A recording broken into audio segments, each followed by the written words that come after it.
Forests are one of our great natural resources. They clean our air and our water. They provide wildlife habitat and recreational opportunities.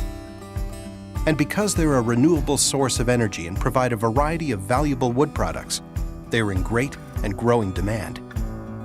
But despite that demand, there are 4 times as many trees in the U.S. today as there were in 1920. This is due in part to the forest industry's concerted efforts to study, improve, regenerate, and sustain our forests.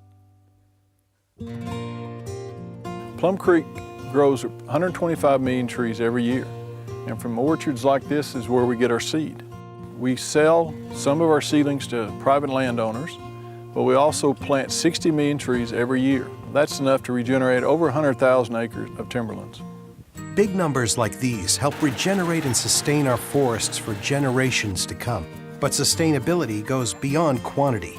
Plum Creek is continually improving the genetic quality of every tree we plant through research and intentional selection of the strongest, most resilient, well-adapted trees. We produce taller, stronger, healthier trees in our seed orchards that are then used to produce seed to feed our nurseries and on out to our forest lands. By doing this, we can produce more wood on each acre of land. Since the 1960s, we have worked with universities and world-renowned geneticists. Our objective is to select superior trees and crossbreed them to produce seeds for field trials. We study the field trials, measuring trees for up to 20 years to identify which parents consistently produce the best offspring. The best parent trees are grafted into our seed orchards to produce our next great generation of trees. We operate several seed orchard complexes and forest nurseries across the U.S. It's at these facilities that we crossbreed the proven parent trees through a process called controlled pollination. While with natural pollination, the sharing of genetic traits is left to chance, controlled pollination is carefully planned. It starts a year in advance when we gather the pollen from selected trees. The pollen-bearing male parts of the tree, the catkins, are cut from the branches, bagged, and taken to drying rooms, where we remove the pollen and sift it through a series of screens. The result is pure pollen, which is frozen and stored. The next year, the female parts of the trees, the flowers, have been developing and will soon be receptive to pollen. But before that happens, we place bags over all the flowers and seal them up tight. Inside the bags, the flowers open, ready for pollination. Using a specially designed tool, we inject the pollen gathered last year into the bag. A few days after being pollinated, the flowers close, no longer receptive to pollination, and we remove the bags. 18 months go by before we can collect the cones to harvest the seeds. The following spring, 3 whole years after we collected the pollen, the seed is ready to be planted in one of our nurseries. Some of our seeds are planted in containers, but the majority are sown in vast planting beds where they'll eventually be harvested as bare root seedlings. After a short time, the seeds germinate and seedlings pop into view.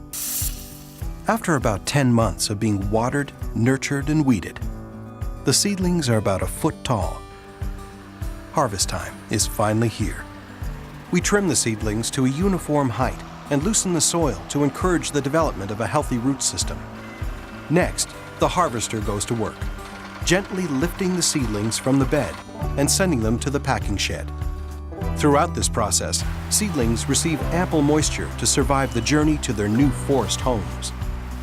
Thanks to more than 50 years of tree improvement research and advanced forest management practices, these young trees will grow faster, taller, stronger, and healthier. Simply stated, they're better trees. How much better? Let's take a look. Here we see 2 25-year-old trees, about the age when they would be harvested for their wood. On the left, an average loblolly pine that was produced and nurtured using the genetics and silviculture methods available 3 decades ago. On the right, the expected average tree grown using today's more refined techniques. Today's offspring captures more carbon, provides more wood fiber, and nearly doubles the value of the harvest from each acre. We're now 3 generations into our quest to produce ideal trees, and we've already seen our efforts yield more productive, more sustainable forests, and all the benefits that come along with them. With so many positive outcomes already, we can't wait to see what the future holds.